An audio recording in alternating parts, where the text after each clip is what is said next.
सारे के सारे साथियों को नमस्कार। स्वागत अभिनंदन फिर से आपका गैस्ट्रोएंटेरोलॉजी की दुनिया में। डिस्कस कर रहे हैं अपन disorder of liver and gall bladder, जिसमें डिसऑर्डर ऑफ गॉल ब्लैडर में आपको पढ़ा चुका हूं। अब अपन ने डिसऑर्डर ऑफ लीवर पढ़ना स्टार्ट कर दिया है, जिसके अंतर्गत लास्ट वाले लेक्चर में मैंने आपको हेपेटाइटिस, खासकर वायरल हेपेटाइटिस सारे के सारे पढ़ा दिए थे, ABCDE, और इनमें बनने वाले सारे के सारे क्वेश्चनों का जवाब आपको मिल गया था। अब लास्ट टॉपिक पर अपन चल रहे हैं डिसऑर्डर ऑफ लीवर में, और उस लास्ट टॉपिक का नाम बोर्ड पर लिखा हुआ है जिसका नाम है लीवर सिरोसिस। एक ऐसी कंडीशन जिसके अंदर लीवर पूरी तरीके से डैमेज हो जाता है। लीवर को बनाने वाली जो मेन सेल होती हैं हेपेटोसाइट, उनका नेक्रोटाइजेशन हो जाता है, और नेक्रोसिस होने का मतलब होगा परमानेंट डेथ होना। इसके बाद लीवर का सही होना पॉसिबल नहीं है। सबसे पहली लाइन इसके बारे में जो अपन को सीखनी है कि जो लीवर सिरोसिस है, it is A irreversible condition, यानी एक बार लीवर सिरोसिस हो गया उसको वापस से सही करना संभव नहीं हो पाएगा। लीवर में कई सारी बीमारियां होती हैं, फॉर एग्जांपल के लिए फैटी लीवर जो रिवर्सिबल होता है, हेपेटाइटिस बोले तो लीवर का इन्फ्लामेशन जो रिवर्सिबल होता है, परंतु लीवर सिरोसिस एक इर्रिवर्सिबल कंडीशन होती है। क्या होता है लीवर सिरोसिस, इसको समझें आप। देखें, ये आपका मेरा हेल्दी लीवर है, और लीवर सिरोसिस होने के बाद इस तरह की कंडीशन हो जाती है, स्कार टिश्यू का फॉर्मेशन हो जाता है, और लीवर पूरी तरीके से डैमेज हो जाता है, जहां पर इसकी कंसिस्टेंसी भी चेंज हो जाती है, और इसको वापस से रिवर्ट करना संभव नहीं होता। यहां मेरा आप साथियों से एक छोटा सा क्वेश्चन है कि अपन ने जब पढ़ा था, जैसे क्वेश्चन यदि आपके एग्जाम में ये आए कि कौन से टिश्यू में रीजनरेशन की पावर सर्वाधिक होती, तो आंसर आपको देना है एपिथेलियम टिश्यू। आंसर आपको देना है एपिथेलियम टिश्यू। अगर क्वेश्चन आए कि कौन से ऑर्गन में रीजनरेशन की पावर सर्वाधिक होती है, तो आंसर आपको देना है लीवर। मान के चलें किसी इंसान का लीवर डैमेज हो गया, परमानेंट नेक्रोटाइजेशन भी हो गया, तो क्या फर्क पड़ने वाला है जब अपन ने कह दिया इसमें रीजनरेशन की पावर सर्वाधिक है, तो इसकी आसपास की सेल इस वाले घाव को या ये जो डैमेज हुआ है डिवाइड करके इसको हील क्यों नहीं करती? डिवाइड करके इसको हील कर देना चाहिए। परंतु अभी अभी मैं बोल रहा हूं कि लीवर सिरोसिस एक इर्रिवर्सिबल कंडीशन है। मान के चलो लीवर में परमानेंट डैमेज हो गया, नेक्रोसिस हो गया इस पर्टिकुलर एरिया में, तो आसपास की सेल डिवाइड करके इसको हील क्यों नहीं कर देती? यहां पर यह पर्टिकुलर क्वेश्चन बनता है, जिसका जवाब इस तरीके से है कि देखें, एक बार लीवर सिरोसिस होने के बाद इस पर्टिकुलर जगह पर स्कार टिश्यू का फॉर्मेशन हो जाता है, और scar tissue in particular cell को ग्रोथ करके इसको हील नहीं होने देता। तो लीवर सिरोसिस एक ऐसी परमानेंट डैमेज वाली कंडीशन है जहां पर आसपास वाली सेल भी उस डैमेज को भरने में असमर्थ होती हैं। तो अल्टीमेटली मीनिंग यह है कि लीवर में पाई जाने वाली हेपेटोसाइट का परमानेंट डैमेज हो जाना, डेस्ट्रॉय हो जाना, नेक्रोटाइज हो जाना, साथ में स्कार टिश्यू का फॉर्मेशन हो जाना, यह परिस्थिति लीवर सिरोसिस कहलाती है। सबसे नंबर 1 इसका कारण माना जाता है अल्कोहल, और अल्कोहल वाले इंसान में लीवर सिरोसिस होता है। कौन कौन सी स्टेजेस से होकर गुजरता है ये, इन स्टेज को भी देख लो। देखें, ये किसी इंसान का नॉर्मल लीवर है, उस इंसान ने अल्कोहल का इस्तेमाल करना शुरू कर दिया, धीरे धीरे करके डोज बढ़ा दी, अब वह एडिक्शन फेज में आ गया और डेली अल्कोहल का इस्तेमाल करता है, तो 2, 4, 5 साल बाद ये वाली कंडीशन डेवलप हो जाएगी। बोर्ड पर लिखा हुआ है स्टीओसिस, बोर्ड पर लिखा हुआ है स्टीओसिस, जिसका मतलब होता है लीवर के अंदर फैटी मॉलिक्यूल का जमाव होने लग जाता है। इस पर्टिकुलर कंडीशन को अपन फैटी लीवर भी कहते हैं। यह लीवर के खराब होने की पहली अवस्था होती है। अल्कोहल के 2-3 साल, किसी किसी में साल भर में फैटी लीवर होना डेवलप हो जाता है। अगर कोई इंसान में फैटी लीवर सोनोग्राफी में देखने को मिले और वह इंसान यदि अल्कोहल का इस्तेमाल नहीं करता है तो क्या बिना अल्कोहल के भी फैटी लीवर हो सकता है? आंसर है यस। खासकर देखा जाता है ओबेस पर्सन में होता है। यदि किसी इंसान जो अल्कोहल नहीं लेता और उसकी सोनोग्राफी में भी फैटी लीवर मिलता है तो फिर उसको सलाह देते हैं कि आप अपना वजन कम करें, आप अपना वजन कम करें, आपके लीवर के अंदर फैट का डिपोजिशन होना स्टार्ट हो गया है जिससे लीवर की कंसिस्टेंसी हार्ड हो गई है, आने वाले समय में लीवर के डैमेज होने का खतरा है। तो इस पर्टिकुलर परिस्थिति को स्टीओसिस या फैटी लीवर नाम देते हैं। अब फैटी लीवर के बाद भी यदि इंसान अल्कोहल का लगातार इस्तेमाल करता रहे तो कंडीशन डेवलप हो जाती है स्टीओहेपेटाइटिस। स्टीओहेपेटाइटिस का मतलब है फैटी डिपोजिशन की वजह से लीवर का इन्फ्लामेशन हो जाता है। फैटी डिपोजिशन की वजह से लीवर का इन्फ्लामेशन हो जाता है, कंडीशन का नाम है स्टीओहेपेटाइटिस। उसके बाद फाइब्रस टिश्यू का जमाव होने लग जाता है तो लीवर में फाइब्रोसिस हो जाता है, और फाइब्रोसिस होने के बाद अगर यहां तक भी कंडीशन यह है कि इंसान ने अल्कोहल का इस्तेमाल बंद कर दिया, यह वापस से नॉर्मल। परंतु यदि किसी इंसान ने माना हुआ है कि मैं अल्कोहल नहीं छोड़ूंगा और मैं अल्कोहल का इस्तेमाल करूंगा, कब तक, और इंसान बोल दे जब तक है जान, तो कन्फर्म मान लो कि जान इसी बीमारी से निकलने वाली है, जान इसी बीमारी से निकलने वाली है। तो इसके बाद फाइब्रोसिस के बाद कंडीशन डेवलप हो जाती है लीवर सिरोसिस, और लीवर सिरोसिस एक इर्रिवर्सिबल कंडीशन होती है। एक बार इस अवस्था में पहुंच गया तो वापस से नॉर्मल होना संभव नहीं है, और इन सिरोसिस वाले इंसान के लीवर में आगे चल के पॉसिबिलिटी है कैंसर भी हो जाता है, और इस कैंसर को नाम देते हैं हेपेटोसेलुलर कार्सिनोमा। क्या नाम देंगे अपन? Hepatocellular carcinoma. तो इस तरीके से यानी यो मान के चलें अल्कोहल का इस्तेमाल करने के 2-4-5 साल बाद इंसान में होता है फैटी लीवर, उसके 2-4 साल बाद होता है अल्कोहल इंड्यूस्ड हेपेटाइटिस या फैटी लीवर इंड्यूस्ड हेपेटाइटिस, जिसको अपन स्टीओहेपेटाइटिस भी बोलते हैं। फिर 1-2 साल बाद फाइब्रोसिस हो जाता है, फिर भी नहीं छोड़ेगा तो क्या होने वाला है? लीवर सिरोसिस, जिसके अंदर लीवर को बनाने वाली सेल परमानेंटली डैमेज हो जाती है। It is the condition of liver cirrhosis. तो सबसे पहले अपन बात करें what is the liver cirrhosis. What is the liver cirrhosis? क्या होता है liver cirrhosis? It is a reversible condition और इरिवर्सिबल कंडीशन। तो देखो, फैटी लीवर हो जाना, स्टीओहेपेटाइटिस हो जाना, हेपेटाइटिस हो जाना, they all are the reversible condition, but the liver cirrhosis is the irreversible condition. तो इसके बारे में अपन बोल सकते हैं it is defined as a irreversible condition. It is an irreversible condition characterized by, it is an irreversible condition characterized by permanent damage, characterized by permanent damage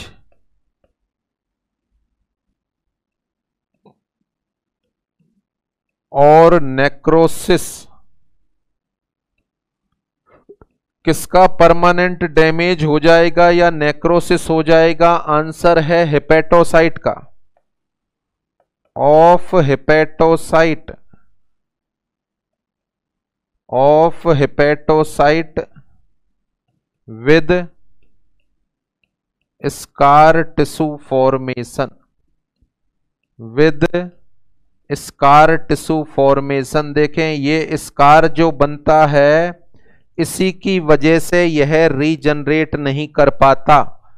भले से लीवर के अंदर सर्वाधिक रीजनरेशन की पावर होती है, परंतु स्कार टिश्यू के फॉर्मेशन की वजह से यह रीजनरेट नहीं कर पाता। तो it is the definition of liver cirrhosis.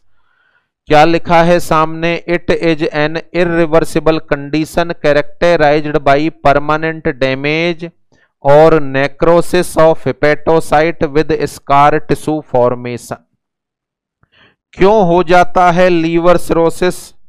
इसके बारे में चर्चा करें। ये लीवर है, इसके खराब होने की कौन कौन सी कंडीशंस हो सकती। देखें पॉइंट नंबर 1, सबसे पहले अभी अभी अपन ने डिस्कस किया, अल्कोहल की वजह से होने वाला सिरोसिस सबसे कॉमन तरह का सिरोसिस होता है। अल्कोहल की वजह से होने वाला सिरोसिस सबसे कॉमन तरह का सिरोसिस होता है। इसको बोलते हैं अल्कोहलिक सिरोसिस।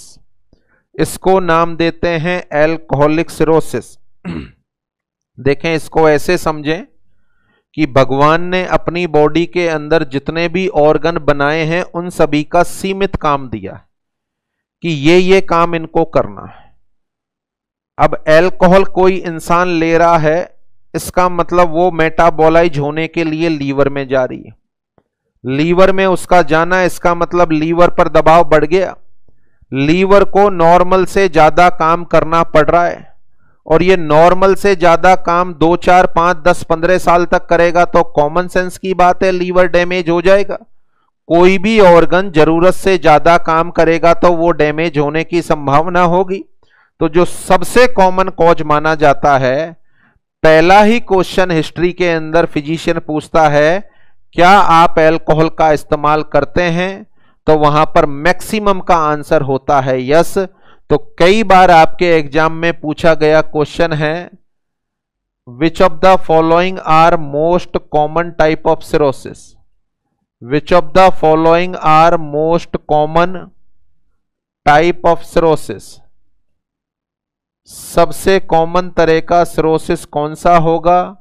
आंसर है अल्कोहल इंड्यूस्ड सिरोसिस या अल्कोहलिक सिरोसिस। क्यों हो जाता है अल्कोहलिक सिरोसिस?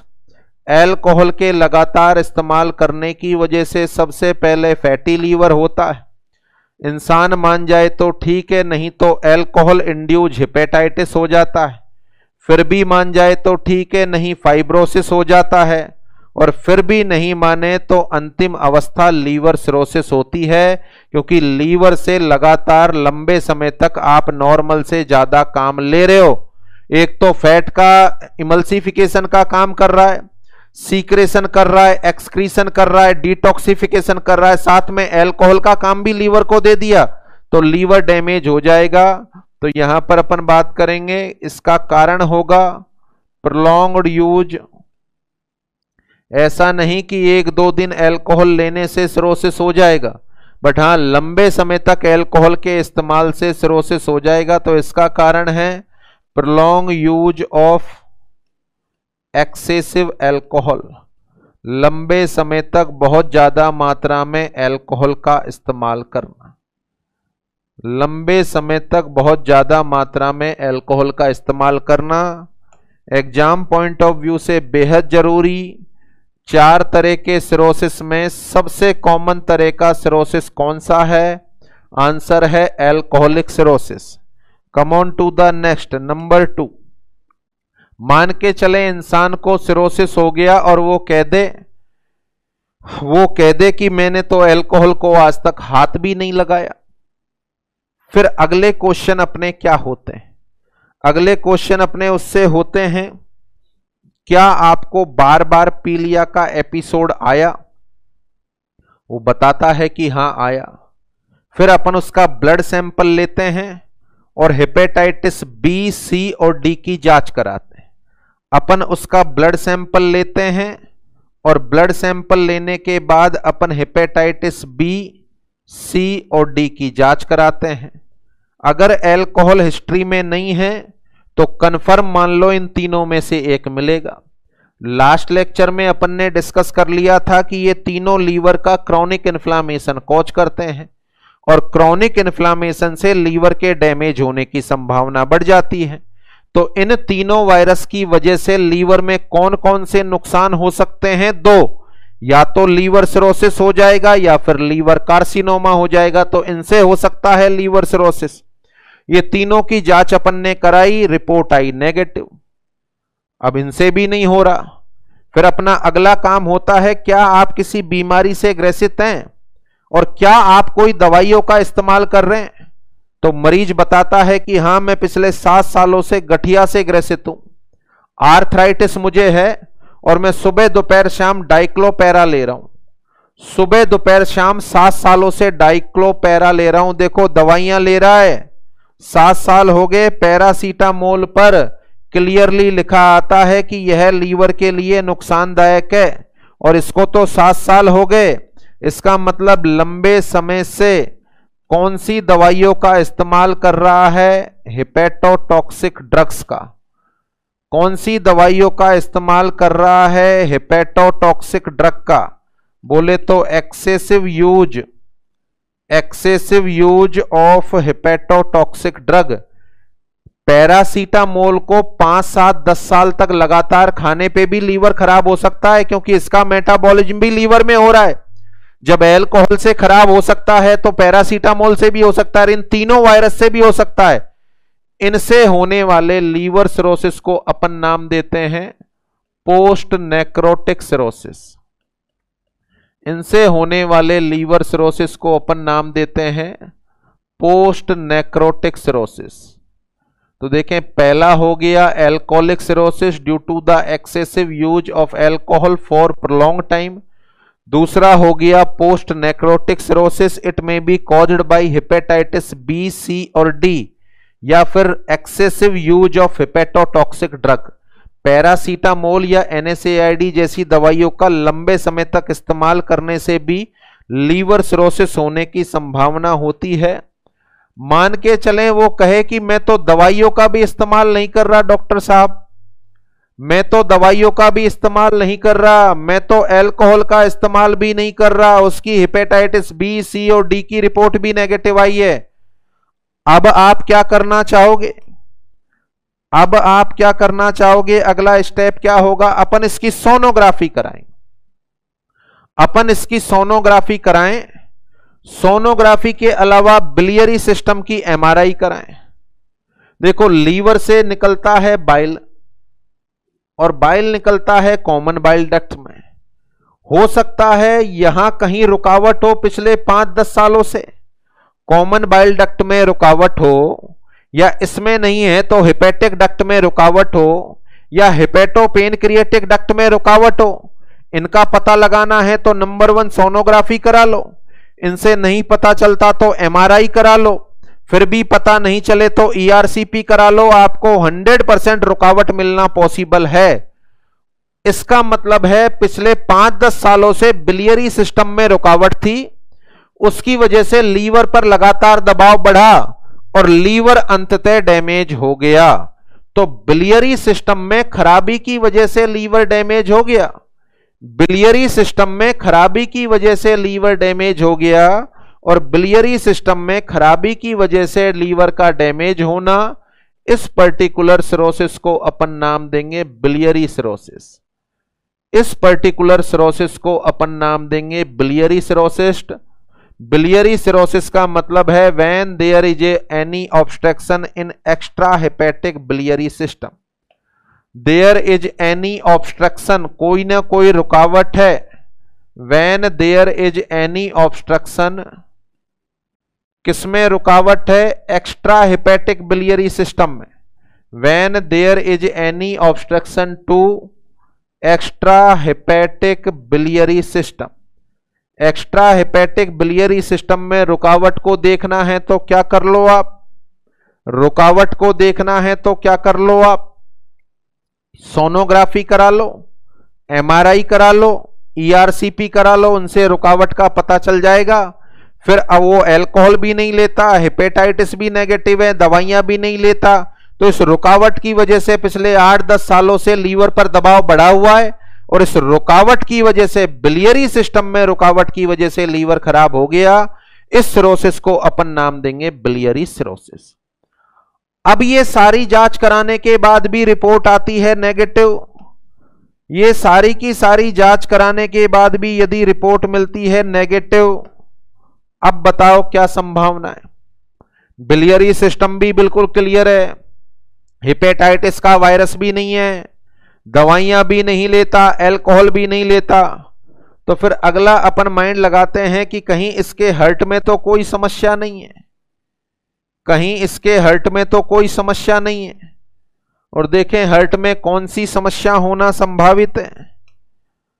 यहां से आप सभी को पता है निकलती है पल्मोनरी आर्टरी, राइट वाले चैम्बर से निकलती है पल्मोनरी आर्टरी। यदि ये राइट वाला वेंट्रिकल ने काम करना बंद कर दिया तो, अच्छा राइट वाला वेंट्रिकल या राइट वाला चैम्बर काम करना बंद कर दे, राइट वाला चैम्बर काम करना बंद कर दे तो इसको अपन बोलते हैं राइट साइडेड हार्ट फेलियर। इसको अपन क्या नाम देते हैं? Right sided heart failure.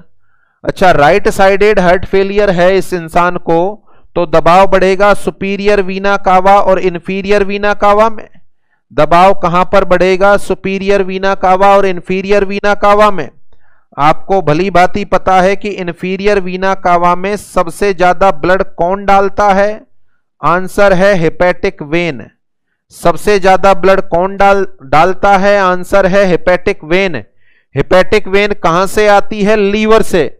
अच्छा केवल लीवर का ही तो ब्लड लाती होगी? नहीं, लीवर में भी तो सारे के सारे डाइजेस्टिव ऑर्गन का ब्लड आता है। अब सोचो किसी इंसान के राइट साइडेड हार्ट फेलियर का मरीज है, उसके इंफीरियर वीना कावा में दबाव बढ़ा हुआ है तो सबसे ज्यादा दबाव तो हेपेटिक वेन में जाएगा, और हेपेटिक वेन में जाएगा तो सबसे ज्यादा दबाव कौन से ऑर्गन में होगा? लीवर में। हेपेटोमेगैली हो जाएगी तुरंत। और पिछले 10 सालों से वह राइट साइडेड हार्ट फेलियर में चल रहा है। 10 सालों से उसके लीवर में पानी भरा हुआ है। अरे आखिर कब तक बर्दाश्त करेगा लीवर? एक दिन तो खराब होगा, और उसको खराब होने को अपन सिरोसिस बोल देंगे। सिरोसिस होने का कारण है राइट साइडेड हार्ट फेलियर। फिर से समझे, देखें राइट वाले चैम्बर ने काम करना बंद कर दिया, ये आगे ब्लड को पंप नहीं कर पा रहा तो दबाव तो पीछे बढ़ेगा। सबसे ज्यादा दबाव बढ़ेगा इंफीरियर वीना कावा में। इंफीरियर वीना कावा से सर्वाधिक दबाव जाएगा लीवर में, और लीवर में सर्वाधिक दबाव जाएगा तो समझ सकते हैं लीवर में पानी भरेगा, और ये पानी पिछले 10 सालों से भरा हुआ है। परिणाम होगा कि लीवर अब परमानेंट खराब हो जाएगा।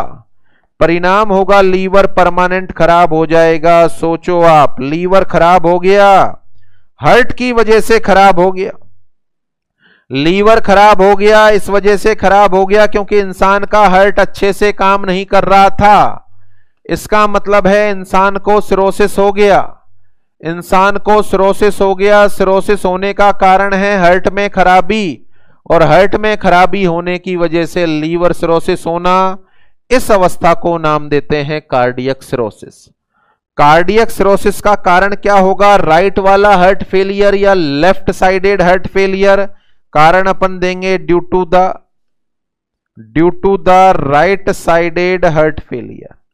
Due to the right sided heart failure. Right sided heart failure की वजह से लीवर का खराब हो जाना सिरोसिस कहलाता है। कौन सा सिरोसिस कहलाएगा? कार्डियक सिरोसिस कहलाएगा। तो देखें यहां पर डिस्कशन हो गया, यहां पर डिस्कशन हो गया लीवर सिरोसिस, ये इसकी परिभाषा हो गई। लीवर सिरोसिस एक इर्रिवर्सिबल कंडीशन है जिसके अंदर लीवर को बनाने वाली हेपेटोसाइट परमानेंट डैमेज हो जाती है और उसके ऊपर स्कार टिश्यू का फॉर्मेशन हो जाता है। अगले पॉइंट में अपन बात करें, अपन ने पढ़ा है टाइप्स ऑफ लीवर सिरोसिस। अपन ने पढ़ा है टाइप्स ऑफ लीवर सिरोसिस।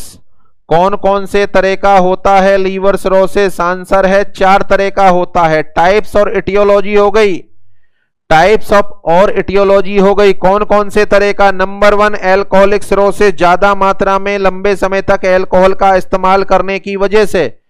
चारों में से मोस्ट कॉमन तरह का लीवर सिरोसिस कौन सा होगा? Alcoholic cirrhosis.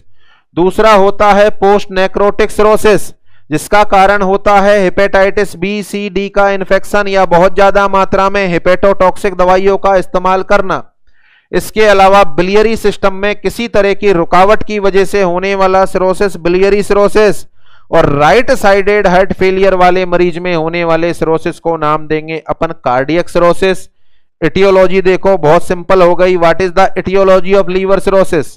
Prolong use of excessive alcohol, infection with hepatitis B, C, D, excessive use of hepatotoxic drug, when there is any obstruction to extrahepatic biliary system, when there is any obstruction to extra hepatic biliary system, और last हो गया due to the right sided heart failure.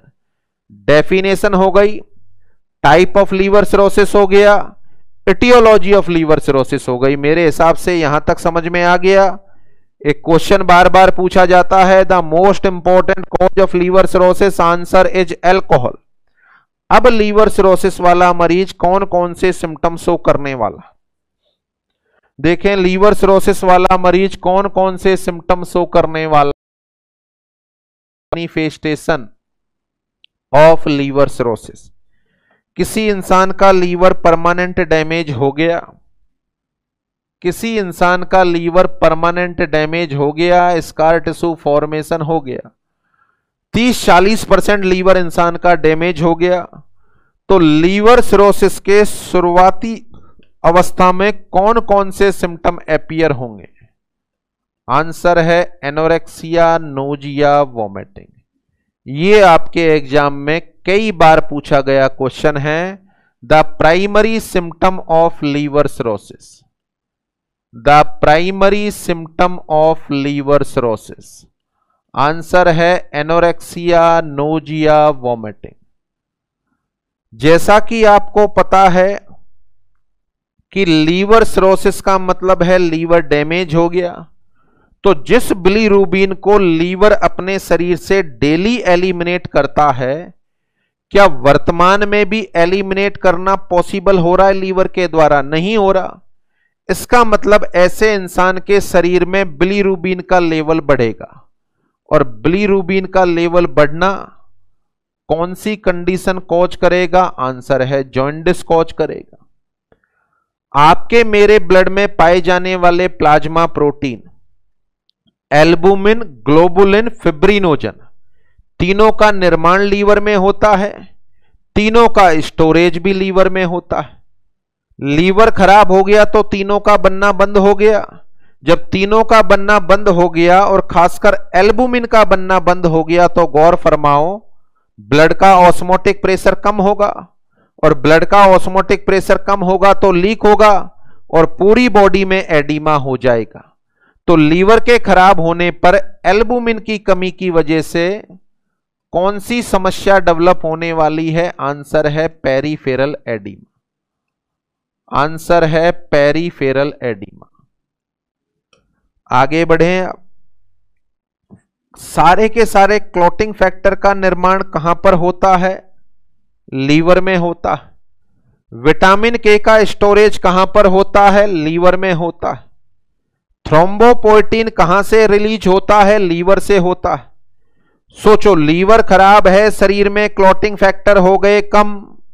Clotting factor कम होने का मतलब क्या समझ रहे हो आप? क्लॉटिंग फैक्टर यदि कम हो गए लीवर के डैमेज होने की वजह से, तो पॉसिबिलिटी मान लो बॉडी में ब्लीडिंग होगी ज्यादा।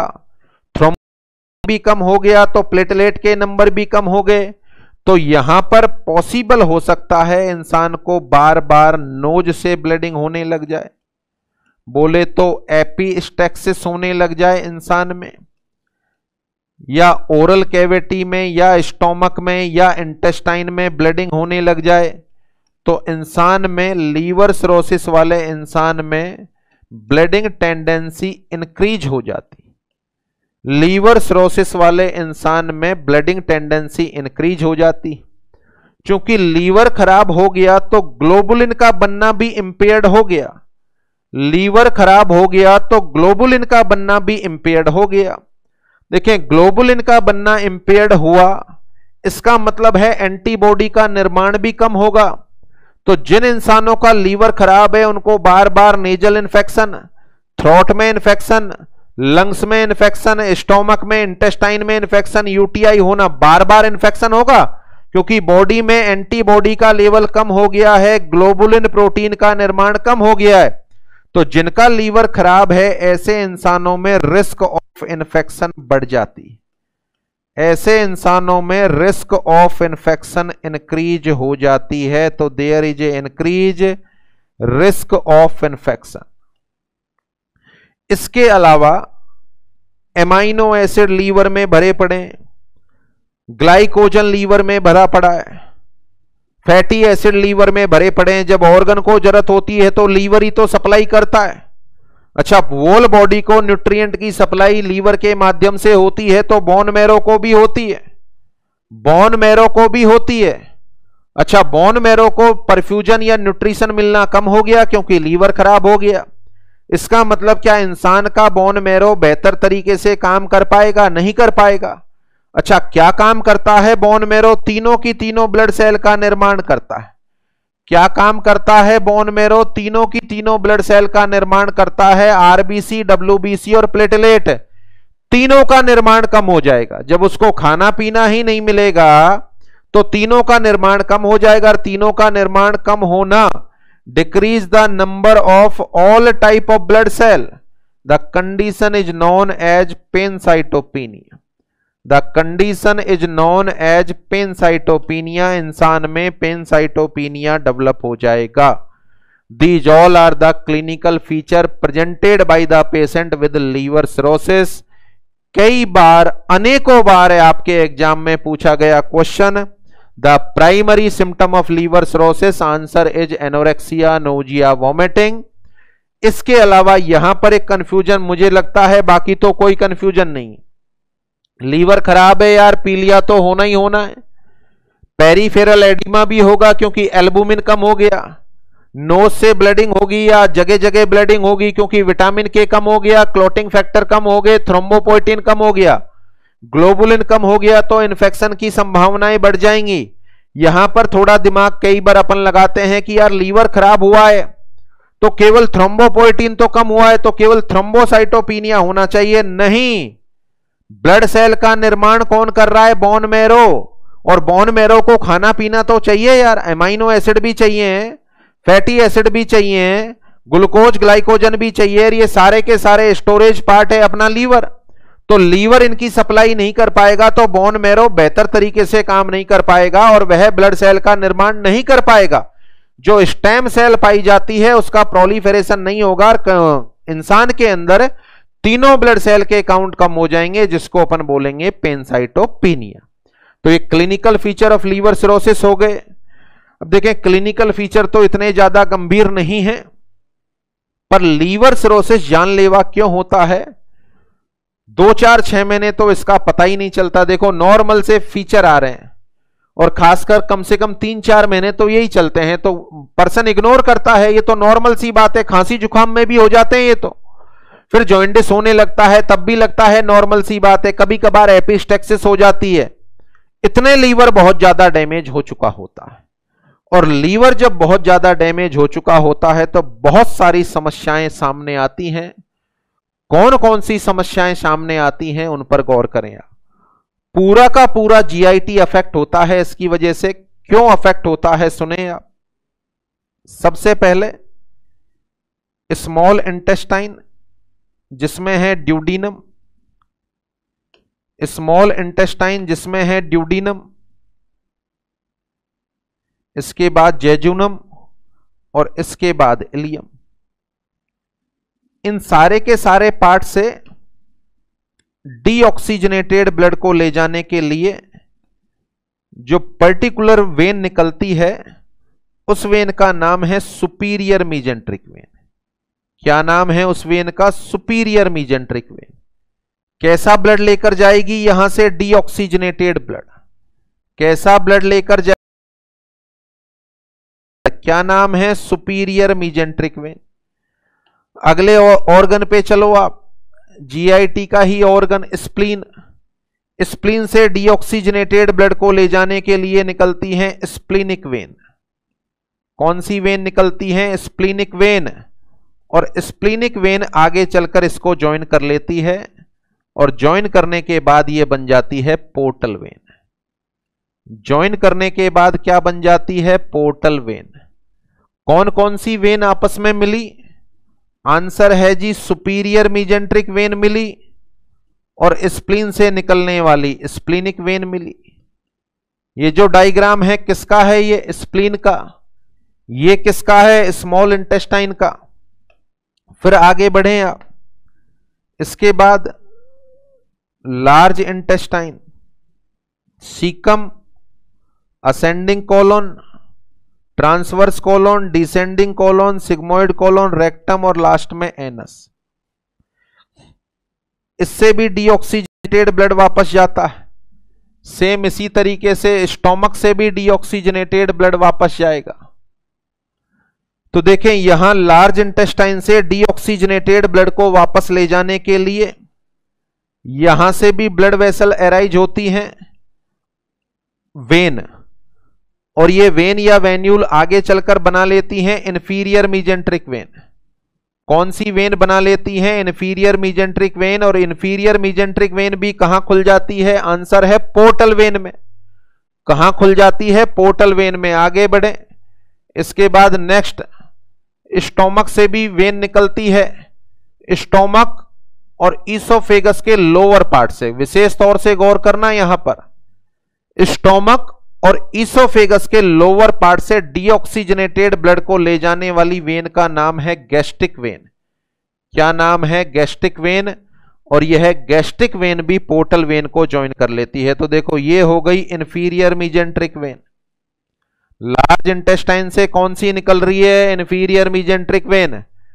स्टोमक से और लोअर पार्ट ऑफ ईसोफेगस से, स्टोमक से और लोअर पार्ट ऑफ ईसोफेगस से जो वेन निकल रही है उसका नाम है गैस्ट्रिक वेन। यह भी पोर्टल वेन को ज्वाइन कर लेती है। और जैसा कि आपको पता है पोर्टल वेन कौन से ऑर्गन में खुलने वाली है? आंसर है लीवर में।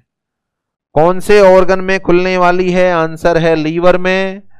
तो लीवर में इन सारे के सारे ऑर्गन से डीऑक्सीजनेटेड ब्लड आता है। लीवर में इन सारे के सारे ऑर्गन से डीऑक्सीजनेटेड ब्लड आता है। ये पोर्टल वेन का डायग्राम है आपके सामने। स्मॉल इंटेस्टाइन से डीऑक्सीजनेटेड ब्लड को ले जाने के लिए कौन सी वेन निकली? आंसर है सुपीरियर मीजेंट्रिक वेन। स्प्लीन से डीऑक्सीजनेटेड ब्लड कौन ले जाएगी? Splenic vein. दोनों आपस में मिल गई, क्या बन गया? Portal vein. पोर्टल वेन में लार्ज इंटेस्टाइन से डीऑक्सीजनेटेड ब्लड को लाने वाली वेन ओपन हुई, कौन सी? Inferior mesenteric vein. स्टोमक और ईसोफेगस के लोअर हिस्से से ब्लड को लाने वाली वेन गैस्ट्रिक वेन। और कहां पर खुल गई? ये लीवर में खुल गई। अब अपन बात करें किसी, ये जो नॉर्मल पोर्टल वेन होती है, ये जो नॉर्मल पोर्टल वेन होती है, इस पोर्टल वेन का प्रेशर होता है 5 to 10 mm of Hg। Normal portal vein का प्रेशर होता है 5 to 10 mm of Hg। यह भी आपके एग्जाम में आया हुआ क्वेश्चन है। अब अपन अपने टॉपिक पर आए। अपन बीमारी पढ़ रहे हैं लीवर सिरोसिस, मतलब लीवर खराब हो गया। अच्छा, लीवर खराब हो गया, लीवर में बहुत सारा ब्लड पोर्टल वेन से आ रहा है। जब लीवर सही था तो इस ब्लड को रिसीव करके आगे भेज रहा था। अब लीवर 20-30% डैमेज हो गया तो क्या पोर्टल वेन से आने वाले ब्लड को अच्छे से रिसीव कर पा रहा होगा? ये नहीं कर पा रहा होगा। अच्छा, नहीं कर पा रहा होगा तो इस वेन में जो ब्लड आ रहा है उसमें वापसी में धक्का लग रहा है, क्योंकि भैया लीवर तो खराब हो गया। अब जब वापसी में धक्का लग रहा है इसका मतलब है पोर्टल वेन का प्रेशर बढ़ रहा है। तो ये पोर्टल वेन का प्रेशर 20, 30, 40 mm of Hg तक हो जाता है। 20, 30, 40 mm of Hg तक इस पोर्टल वेन का प्रेशर बढ़ जाता है। इस अवस्था को अपन नाम देते हैं पोर्टल हाइपरटेंशन। इस अवस्था को अपन नाम देते हैं पोर्टल हाइपरटेंशन। शायद समझ पा रहे हैं आप साथी कि पोर्टल हाइपरटेंशन क्यों हो जाता है। समझ पा रहे हैं आप कि पोर्टल हाइपरटेंशन क्यों हो जाता है। इसका जनरल सा कारण होता है पोर्टल वेन का प्रेशर बढ़ेगा। क्यों बढ़ेगा? क्योंकि लीवर खराब, यह पोर्टल वेन से आने वाले ब्लड को कलेक्ट करने की स्थिति में नहीं है। इस वजह से पोर्टल वेन का प्रेशर बढ़ेगा। एक तो पोर्टल हाइपरटेंशन डेवलप हो गया। पोर्टल हाइपरटेंशन के डेवलप होने की वजह से और क्या क्या हो सकता है? इसका दबाव बढ़ गया। सोचो, दबाव बढ़ गया, दबाव यहां भी जाएगा फिर बढ़ा है तो। अच्छा, यहां पर जाने का मतलब क्या होगा? ये जो छोटी छोटी सी कैपिलरी हैं इनमें दबाव बढ़ेगा और इनमें दबाव बढ़ेगा तो ये रप्चर होंगी। रप्चर होने का मतलब है स्टोमक में ब्लीडिंग होगी। रप्चर होने का मतलब है स्टोमक में ब्लीडिंग होगी, और स्टोमक में ब्लीडिंग होगी तो वॉमिटिंग रिफ्लेक्स आएगा, और यह इंसान वॉमिटिंग करेगा तो वॉमिटिंग में ब्लड मौजूद होगा। यह इंसान वॉमिटिंग करेगा तो वॉमिटिंग में ब्लड मौजूद होगा, और वॉमिटिंग में ब्लड का पाया जाना, वॉमिटिंग में ब्लड का पाया जाना क्या नाम देना चाहेंगे आप? हेमेटेमेसिस। क्या नाम देना चाहेंगे आप? हेमेटेमेसिस। अच्छा, हेमेटेमेसिस होने का कारण बता दो। Portal hypertension.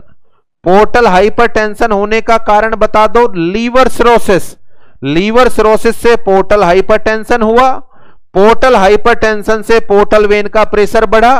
पोर्टल वेन का प्रेशर बढ़ा तो मान के चलें प्रेशर यहां बढ़ा, और यहां प्रेशर बढ़ेगा तो स्टोमक में छोटी छोटी कैपिलरी रप्चर होंगी, जिससे स्टोमक में ब्लीडिंग होगी, और स्टोमक की ब्लीडिंग वॉमिटिंग के द्वारा बाहर निकलेगी। इस स्थिति को क्या नाम देंगे? हेमेटेमेसिस। इसके अलावा पोर्टल वेन का जब प्रेशर बढ़ेगा तो गैस्ट्रिक वेन का प्रेशर बढ़ेगा। अच्छा, गौर करें, देखो अभी मैंने बोला था गौर करना इस बात पे। ये जो गैस्ट्रिक वेन है यह ईसोफेगस के निचले हिस्से से भी ब्लड लेकर आ रही है। ईसोफेगस के निचले हिस्से से ब्लड लेकर आ रही है। तो ये जो पर्टिकुलर वेन है, इस वेन का दबाव बढ़ेगा। इस वेन का दबाव बढ़ेगा। दबाव बढ़ने की वजह से इस वेन का ये वाला पार्ट ईसोफेगस के अंदर प्रोट्यूज हो जाएगा। ईसोफेगस के अंदर प्रोट्यूज हो जाएगा तो वेन का डायलेशन हो गया। वेन का डायलेशन हो गया, और वेन का डायलेशन होना कहलाता है वेरिकोज वेन। वेन का डायलेशन होना कहलाता है वेरिकोज वेन। डेवलप हुई है ईसोफेगस में। कहां पर डेवलप हुई है? ईसोफेगस में। इस परिस्थिति को नाम देते हैं ईसोफेजियल वेरिसेज। क्या नाम देंगे अपन? ईसोफेजियल वेरिसेज। देखो बहुत ही सिंपल सा मतलब है। हेमेटेमेसिस क्यों हो रहा है? स्टोमक में ब्लीडिंग हो रही है। क्यों हो रही है भैया स्टोमक में ब्लीडिंग? ब्लड वेसल रप्चर हो गई। क्यों रप्चर हो गई? गैस्ट्रिक वेन का दबाव बढ़ गया। अच्छा, क्यों बढ़ गया गैस्ट्रिक वेन का दबाव? पोर्टल वेन का दबाव बढ़ गया। पोर्टल वेन का क्यों बढ़ गया? लीवर डैमेज है इसलिए बढ़ गया। पर ईसोफेजियल वेरिसेज क्यों हुए? क्योंकि गैस्ट्रिक वेन जो डीऑक्सीजनेटेड ब्लड को पोर्टल वेन में डाल रही है, यह ब्लड ला कहां से रही है? स्टोमक से भी ला रही है, और साथ में ईसोफेगस के लोअर पार्ट से ला रही है। स्टोमक से भी ला रही है और ईसोफेगस के लोअर पार्ट से भी ला रही है, इसलिए यह डायलेट हो जाएगी, और इसका डायलेट होना क्या कहलाएगा? ईसोफेजियल वेरिसेज। शायद समझ में आ गया। आगे बढ़े आप।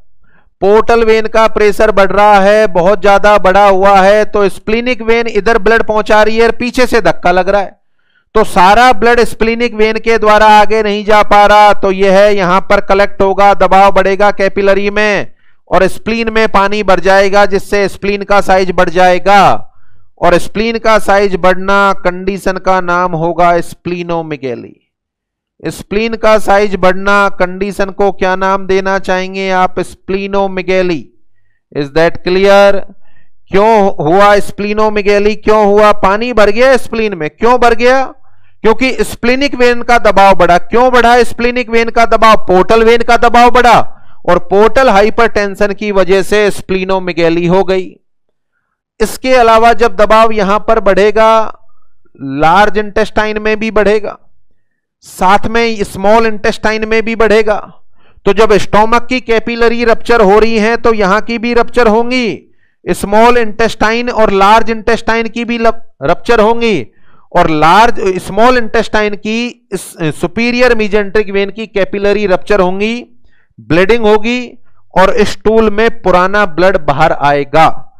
इसको अपन नाम देंगे मेलेना। क्या नाम देना चाहोगे आप? आंसर है मेलेना। और लार्ज इंटेस्टाइन में ब्लीडिंग होगी, लार्ज इंटेस्टाइन में ब्लीडिंग होगी तो फ्रेश ब्लड बाहर आएगा। लार्ज इंटेस्टाइन में ब्लीडिंग होगी तो फ्रेश ब्लड बाहर आएगा। इस अवस्था का नाम होगा हेमेटोचेजिया। क्या नाम होगा? हेमेटोचेजिया। तो देखो क्या डिस्कस कर रहे हैं अपन?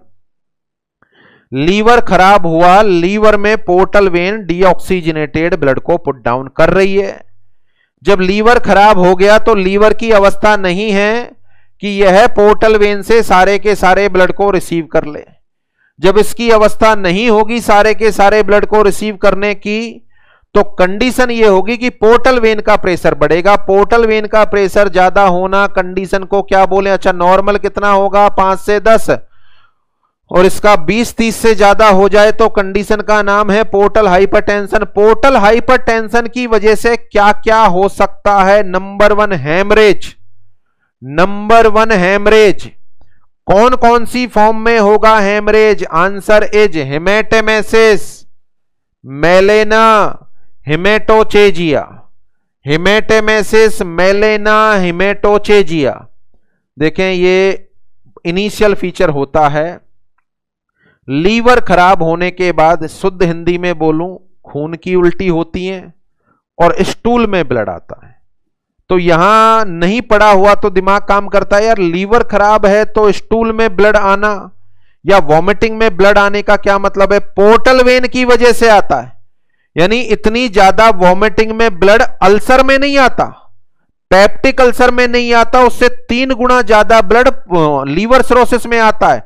तो यहां पर हेमरेज होने की संभावना सर्वाधिक हो जाती है, इसलिए ब्लीडिंग होती है। तो ब्लीडिंग कौन कौन सी फॉर्म में होगी? हेमेटेमेसिस, मेलेना, हेमेटोचेजिया। नंबर 2 स्प्लीनोमेगाली हो जाएगी। नंबर 3 ईसोफेजियल वेरिसेज हो जाएगा। इसके अलावा अभी अभी मैं बोल रहा हूं इनका दबाव बढ़ेगा, इनका दबाव बढ़ेगा तो यह रप्चर हो जाएंगी, ब्लीडिंग होगी। जरूरी थोड़ी है ऐसा ही हो, ऐसा भी तो हो सकता है कि यह कैपिलरी में दबाव इतना बढ़े कि यहां से फ्लूइड लीक होने लग जाए। इंफीरियर मीजेंट्रिक से लीक हो रहा है, बाहर निकल रहा है, पेरिटोनियल कैविटी में जमा हो रहा है। सुपीरियर मीजेंट्रिक से बाहर निकल रहा है, पेरिटोनियल में जमा हो रहा है।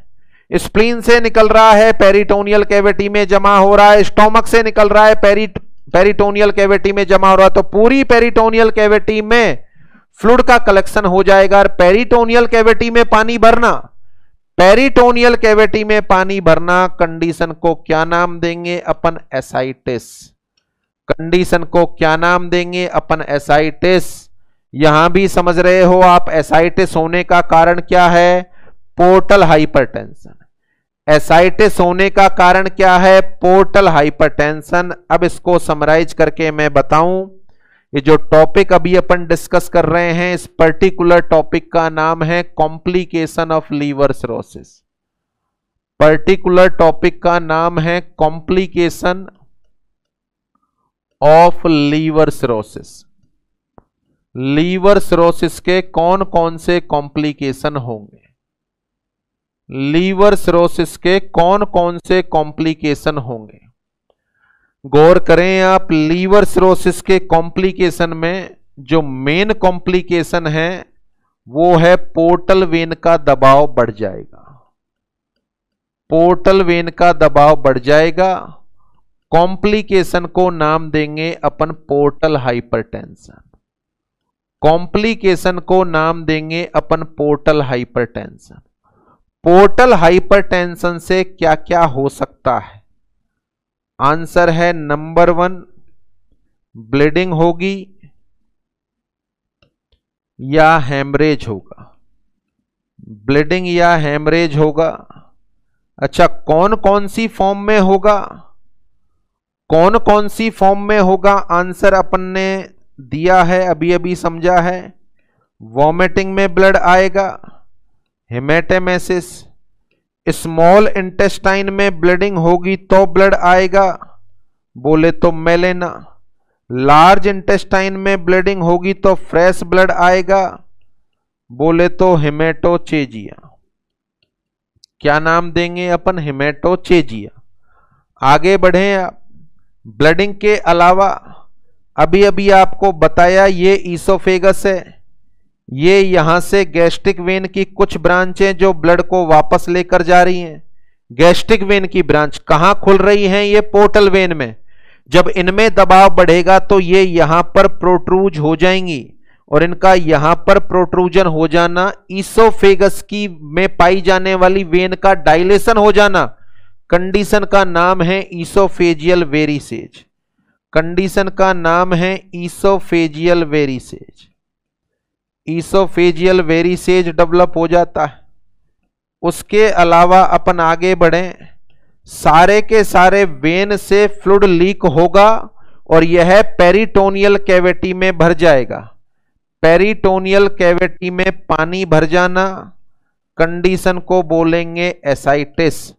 और साथ में स्प्लीन में भी पानी भर जाएगा। स्प्लीन में पानी भर जाना, कंडीशन का नाम होगा स्प्लीनोमेगैली।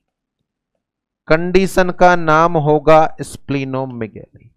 तो what are the complication of liver cirrhosis, जो अभी अभी अपन ने पढ़ा, बोर्ड पर लिखा हुआ है portal hypertension. What are the complication of portal hypertension? Bleeding और haemorrhage, oesophageal varices, ascites, splenomegaly. इसके अलावा अपन डिस्कस करें, यहां ये लार्ज इंटेस्टाइन है, ये लार्ज इंटेस्टाइन है और लार्ज इंटेस्टाइन से ब्लड वापस जा रहा है। देखिए, लार्ज इंटेस्टाइन में एक काम और होता है जो अपन ने पढ़ लिया है। लार्ज इंटेस्टाइन में जो फीकल मटेरियल आता है उसको बैक्टीरिया खाते हैं। फीकल मटेरियल आता है उसको बैक्टीरिया खाते हैं और बैक्टीरिया खाने के बाद यहां बनाते हैं अमोनिया। ये अमोनिया जो बनती है, यह बनती है एमाइनो एसिड से। अमोनिया का प्रोडक्शन किससे होता है? एमाइनो एसिड से। अच्छा, एमाइनो एसिड अपन को कहां से मिलते हैं? प्रोटीन से। एमाइनो एसिड कहां से प्राप्त होते हैं? प्रोटीन से। प्रोटीन अपन को कहां से मिलेगी? डाइट से। प्रोटीन कहां से मिलेगी? डाइट से। ये अमोनिया यहां से ट्रांसपोर्ट होती है inferior mesenteric vein, then portal vein और देन लीवर में पहुंचती है। यहां पर यह अमोनिया यूरिया में कन्वर्ट होती है। बोले तो यूरिया साइकिल चलता है। लीवर तो खराब है, बताओ, लीवर खराब है तो क्या लीवर में यूरिया साइकिल चल रहा होगा? नहीं चल रहा होगा। नहीं चल रहा होगा तो क्या अमोनिया यूरिया में कन्वर्ट हो रही होगी? नहीं हो रही होगी। नहीं हो रही होगी तो परिणाम क्या है बताओ? नहीं हो रही होगी तो परिणाम क्या है? परिणाम यह है कि लीवर के अंदर अमोनिया का लेवल बढ़ रहा है। लीवर में अमोनिया का लेवल बढ़ रहा है। ये अमोनिया का लेवल बढ़ेगा तो ब्लड में जाएगा, और जब ब्लड में अमोनिया बहुत ज्यादा होगी तो ब्रेन में पहुंचेगी, और ब्रेन में जब अमोनिया पहुंच जाएगी तो ब्रेन के डिस्फंक्शन हो जाएंगे, कंफ्यूजन होना, डिजीनेस आना, एबनॉर्मल थॉट, डिलीरियम, ये डेवलप हो जाएगा। इस अवस्था को नाम देते हैं एन्सेफेलोपैथी। इस अवस्था को क्या नाम देंगे अपन? आंसर है एन्सेफेलोपैथी। अच्छा, ये जो एन्सेफेलोपैथी है यह लीवर में खराबी की वजह से हुई है। लीवर में खराबी की वजह से हुई है, इसको अपन नाम देंगे हेपेटिक एन्सेफेलोपैथी। हेपेटिक एन्सेफेलोपैथी होने का कारण है अमोनिया का बढ़ जाना। हेपेटो एन्सेफेलोपैथी होने का कारण है अमोनिया का बढ़ जाना। हेपेटो एन्सेफेलोपैथी हो जाए तो अपन को क्या चीज जो है उपाय करने चाहिए मैनेजमेंट एस्पेक्ट से, तो ये मैं डिस्कस कर चुका हूं आपके साथ। क्यों हो रही है हेपेटो एन्सेफेलोपैथी? अमोनिया से। कहां से आ रही है अमोनिया? बैक्टीरिया एमाइनो एसिड पर एक्शन कर रहे हैं। जो नॉर्मल इंटेस्टाइनल फ्लोरा है वो एमाइनो एसिड पर एक्शन कर रहे हैं। कहां से आ रहा है एमाइनो एसिड? प्रोटीन से। कहां से आ रहा है प्रोटीन? डाइट से। हेपेटो एन्सेफेलोपैथी डेवलप हो गई तो क्या उद्देश्य रखो? अमोनिया नहीं बने, क्या कर दो? डाइट में प्रोटीन बंद कर दो, पहला काम।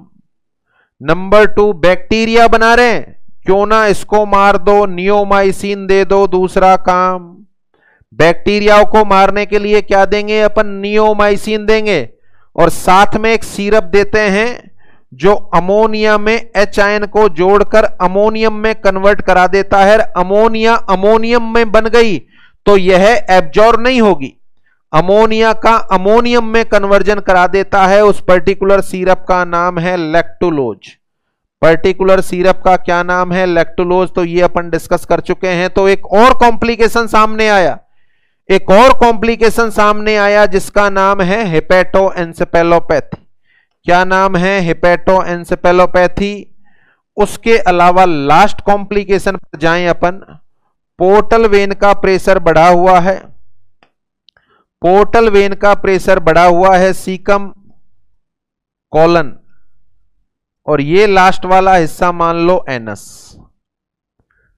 देखिए लास्ट वाला हिस्सा एनस, यहां पर डीऑक्सीजनेटेड ब्लड को ले जाने वाली ये वेन है जिनका नाम है एनाल वेन, जिनका नाम है एनाल वेन। आगे चलकर ये सारी वेन आपस में जुड़ेंगी और बनेगी इंफीरियर मीजेंट्रिक वेन जो पोर्टल वेन में खुलेगी।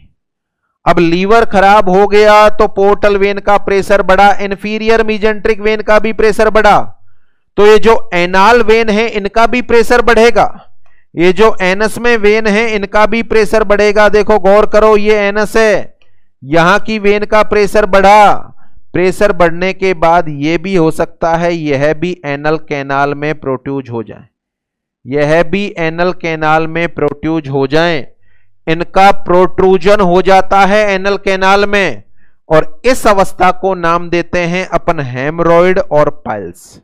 जैसे अपन ईसोफेजियल वेरिसेज पढ़ रहे हैं, जैसे अपन ईसोफेजियल वेरिसेज पढ़ रहे हैं, ईसोफेगस के अंदर की वेन का डायलेट हो जाना, ऐसे ही एनस बोलते हैं हेमरॉइड और पाइल्स। गौर करो, हेमरॉइड और पाइल्स किसकी वजह से हुए? पोर्टल हाइपरटेंशन की वजह से हुए। तो आगे अपन जब इंटेस्टाइन के डिसऑर्डर पढ़ेंगे तो हेमरॉइड में आपको पढ़ाऊंगा, और हेमरॉइड में मैं आपको लिखाऊंगा लीवर डिसऑर्डर। हेमरॉइड का क्या कॉज होगा वहां पर लिखाऊंगा लीवर डिसऑर्डर, शायद समझ जाएंगे आप। लीवर में बीमारी होने पर पोर्टल वेन का प्रेशर बढ़ेगा, पोर्टल वेन का प्रेशर इंफीरियर मीजेंट्रिक वेन में जाएगा, इंफीरियर मीजेंट्रिक वेन से एनाल वेन में जाएगा, एनाल वेन डायलेट हो जाएंगी तो कौन सी कंडीशन डेवलप हो जाएगी? हेमरॉइड और पाइल्स। तो देखें यहां जो अपन ने लिखा है, यहां जो अपन ने लिखा है उसमें एक वर्ड और जोड़ते हैं अपन कि पोर्टल वेन का जब प्रेशर बढ़ेगा तो इंसान को हेमरॉइड्स होने की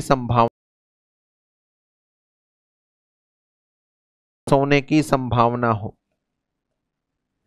इसके अलावा एक और कॉम्प्लिकेशन पर चर्चा कर ली अपन ने, उस कॉम्प्लिकेशन का नाम है अमोनिया का बढ़ जाना और ब्रेन के डिसफंक्शन हो जाना, और कंडीशन को बोलते हैं अपन हेपेटोएन्सेफेलोपैथी। कंडीशन को बोलते हैं अपन हेपेटोएन्सेफेलोपैथी। Is that clear? देखें, these all are the complication of liver cirrhosis, all are the complication of liver cirrhosis. कैसे डेवलप होते हैं ये आपको समझ में आ गए। प्रैक्टिकली कभी आप लीवर सिरोसिस का मरीज देखेंगे, आपको आभास होगा दो मेन समस्याएं लगातार चलती रहती। बार बार पेट में पानी भर जाता है, बार बार पेट में पानी भर जाता है, समस्या नंबर 1। नंबर 2, बार बार ब्लीडिंग होती है। अच्छा, ब्लीडिंग होना तो वैसे भी है, देखो एपिस्टैक्सिस की बात कर रहे थे अपन, विटामिन के नहीं है, क्लॉटिंग फैक्टर का लेवल कम है तो ब्लीडिंग तो होगी। तो बार बार ब्लीडिंग होना और बार बार पेट में पानी भरना ये कॉमन समस्या है। क्यों भर जाता है पेट में पानी? Due to the involvement of portal vein, portal hypertension हो जाता है। तो ये सारे आपके सामने लिखे हुए हैं। What are the complication of liver cirrhosis? Portal hypertension. दूसरा हेपेटोएन्सेफेलोपैथी। पोर्टल हाइपरटेंशन से क्या क्या नुकसान होने वाला है? हेमरेज हो जाएगा। कौन कौन सी फॉर्म में होगा? हेमेटेमेसिस, मेलेना और हेमेटोचेजिया। लार्ज इंटेस्टाइन में ब्लीडिंग है तो हेमेटोचेजिया, स्मॉल इंटेस्टाइन में है तो मेलेना, और स्टोमक में वॉमिटिंग के थ्रू हो रही है तो हेमेटेमेसिस। ईसोफेगस की वेन का डायलेट हो जाना, इसको अपन बोलते हैं ईसोफेजियल वेरिसेज। पेट में पानी भर जाना, एसाइटिस। स्प्लीन में पानी भर जाना, स्प्लीनोमेगैली कॉज करेगा। और साथ में इंफीरियर मीजेंट्रिक वेन का प्रेशर बढ़ने से एनाल वेन का डायलेट हो जाना, इससे डेवलप हो जाएंगे हेमरॉइड और पाइल्स। और साथ में अमोनिया का लेवल बढ़ने से हो जाएगा हेपेटोएन्सेफेलोपैथी। Is that clear? तो यहां पर परिभाषा हो गई, टाइप ऑफ लीवर सिरोसिस हो गया, clinical manifestation of liver cirrhosis हो गया, और साथ में कॉम्प्लिकेशन ऑफ लीवर सिरोसिस हो गए। क्या बचा अब? डायग्नोस्टिक मीजर और मैनेजमेंट ऑफ लीवर सिरोसिस। यहां देखें एन्सेफेलोपैथी डेवलप हो गई। शुरू से रिवाइज करो आप। लीवर सिरोसिस अपीयरेंस मैंने बता दी इस तरीके से होती है। कौन कौन सी स्टेजेस से होकर गुजरता है? फैटी लीवर, फिर हेपेटाइटिस, फिर फाइब्रोसिस, फिर सिरोसिस होता है। परिभाषा, it is an irreversible condition characterised by permanent damage और necrosis to the hepatocyte with scar tissue formation.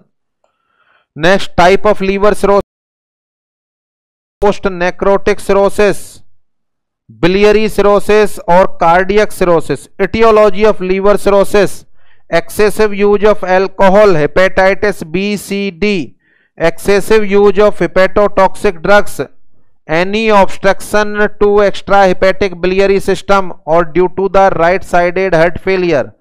Which of the following are most common type of liver cirrhosis? Answer है alcoholic cirrhosis. What are the clinical manifestation of liver cirrhosis? Anorexia, nausea, vomiting. These are the primary symptom of liver cirrhosis. इसके अलावा jaundice, peripheral oedema, epistaxis, bleeding tendency, risk of infection और पेनसाइटोपिनिया।